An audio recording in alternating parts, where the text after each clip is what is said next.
रामचरितमानस से आज एक मुझसे प्रश्न पूछा गया कि रामचरितमानस का सार तत्व क्या है। तो ये कह पाना तो बहुत मुश्किल है, लेकिन जितना मैं जानता हूँ रामचरितमानस का अगर आप अवगाहन करते हैं तो आप इसमें समस्त सवालों के जवाब पाएंगे। और अगर आप मैथ से कहते हैं तो मैं आपको एक रामचरितमानस का एक हवाई सर्वेक्षण कराता हूँ, आप खुद जान पाएंगे रामचरितमानस का सार तत्व है क्या। तो ध्यान दीजिएगा, रामचरितमानस बालकांड से उत्तरकांड के बीच की यात्रा कैसे होती है कि प्रेम से ही मनुअर सतरूपा को बचन दीनो दे कि प्रीति अति बचन यमोले तब एयो मस्तु करुणा निधि बोले।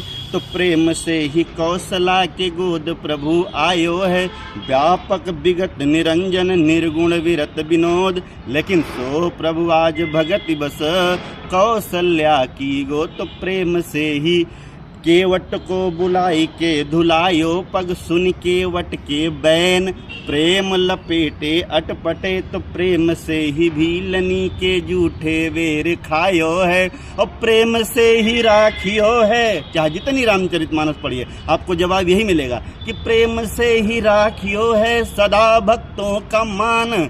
प्रेम से ही मारुति के श्री हनुमान जी के रोम रोम छायो है। तो मिलन यह प्रेम ही प्रभु के निज शाश्वत स्वरूप और प्रभु प्रेम को ही प्रेम यस प्रेम रूप गायो है। मैंने सुना है प्रेम हरि का रूप है, जो हरि प्रेम स्वरूप। तो प्रेम ही परमात्मा का रूप है और प्रेम ही प्रभु है, आप ऐसा कह सकते हैं। और प्रेम तो बहुत ही विलक्षण होता है, मैं क्या बताऊं। प्रेम को आपको समझना पड़े तो बहुत मुश्किल है। कई लोगों ने इसकी व्याख्या करने का प्रयास किया है, लेकिन सब लोग असफल रहे हैं। हमको वेदों पुराणों से भी मिलता है। नारद भक्ति सूत्र से आप निकाल सकते हैं कि अनिर्वचनीयम प्रेम स्वरूपम गुण रहितम कामना रहितम प्रतिक्षण वर्धमानम सूक्ष्मतम अनुभव स्वरूपम। It mean that can only be felt, that can never be expressed and if there is an expression it mean there is something otherwise. प्रेम का वर्णन नहीं किया जा सकता है, और लेकिन प्रेम रहेगा तो दिख भी जाएगा। कहते हैं ना, खैर खून खांसी खुशी बैर प्रीति मदपान ये सब दावे नहीं दबे जान सकल जहान। अगर प्रेम है तो छुप भी नहीं सकता। और प्रेम को बताएं तो प्रेम है क्या कि प्रेम में त्याग है समर्पण है। 4 लाइन है कि प्रेम में त्याग है समर्पण है प्रेम सुचियात्मा का दर्पण है। मिलन इस प्रेम में कोई कामना नहीं होती प्रेम परमात्मा का दर्शन है। प्रेम में त्याग, आप रामचरितमानस पढ़ेंगे तो प्रेम के साथ में त्याग की पराकाष्ठा देखेंगे, समर्पण की पराकाष्ठा देखेंगे।